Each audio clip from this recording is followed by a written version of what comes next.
God damn it! I thought I was recording. Hey, hey. Um.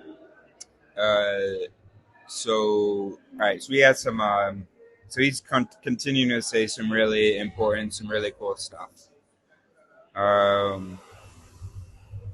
So we read about a problem may have been presented to them in a deceptive format, and when it is translated into a mind-friendlier guise, they solve it.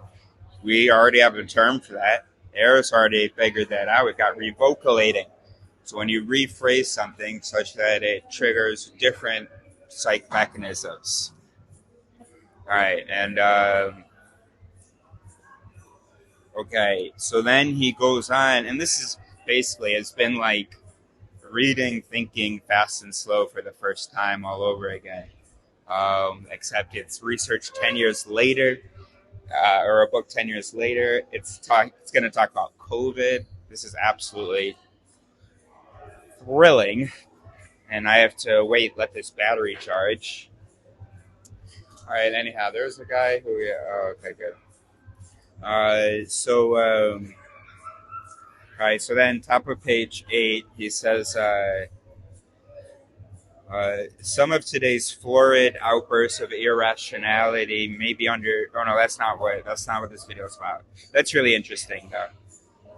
I'll read it anyway. Some of today's florid outbursts of irrationality may be understood as the rational pursuit of goals, rather other goals other than an objective understanding of the world.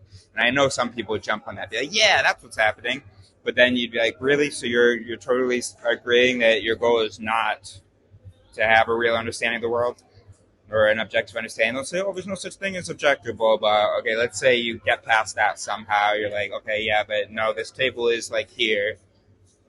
It is of a certain size, blah, blah. Anyway, and then they'll be like, okay, no, I do want an objective, blah, blah. I do want an objective understanding of the world. Okay. But if you say that to someone, they will feel totally justified if it's not really an evidence-based person in general.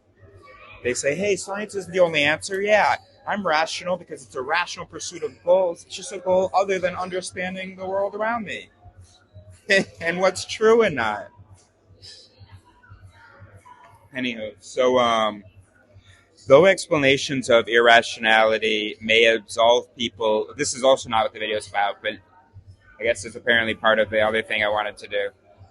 Though explanations of irrationality may absolve people of the charge of outright stupidity, to understand is not to forgive. Sometimes we can hold people to a higher standard. They can be taught to spot a deep problem across its superficial guises. They can be goaded into applying their best habits of thinking outside their comfort zones. And they can be inspired to set their sights higher than self-defeating or collectively destructive goals. These two are aspirations of the book. So I wasn't planning to talk about this now, but not that I plan anything, but this here, back in 2015, when I thought I had a model of the mind, the model that I had, but when I had a model of the mind, but it wasn't true.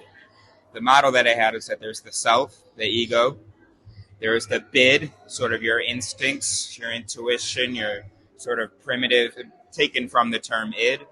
So there's your bid, and then there's your sid, which is the list of your objectives, of your values, and so on. Which is, by the way, I would tell people, not pre-organized. It's not already like a sensical, good list.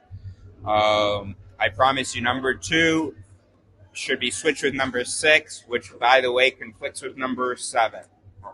Whatever.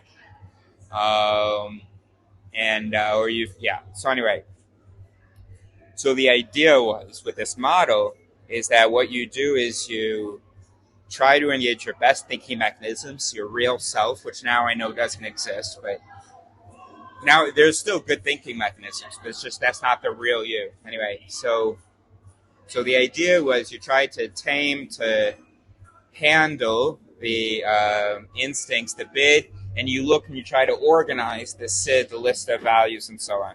All right, hold on. All right, let me just finish this up real quick.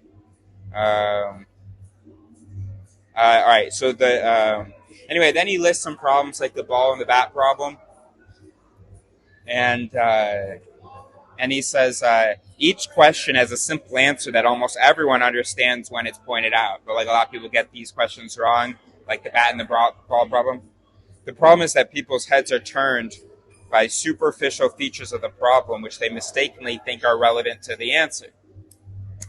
So maybe that's the trick to revoicing. It's revoculating. I mean, not. Well, yeah. The trick to persuasion, change people's minds, is once you have critical recognition, you know that the brain isn't perfectly rational, and it has certain nuanced, funny ways that it responds to certain specific things.